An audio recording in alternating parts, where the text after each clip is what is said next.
Tingnan niyo mga ka-farmers, ang daming napipisang sisiw. Ayun.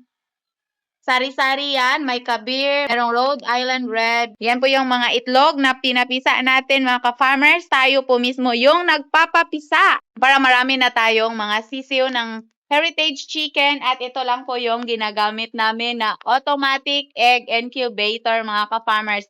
Napakaganda po niya. 98% po yung hatching rate niya mga ka-farmers. Kaunti lang talaga yung hindi mapipisa mga ka-farmers. Ayan po. Meron na naman tayong mga itlog na pinapisa. Meron na naman pong nagsimulang mag-crack mga ka-farmers. Ayan po.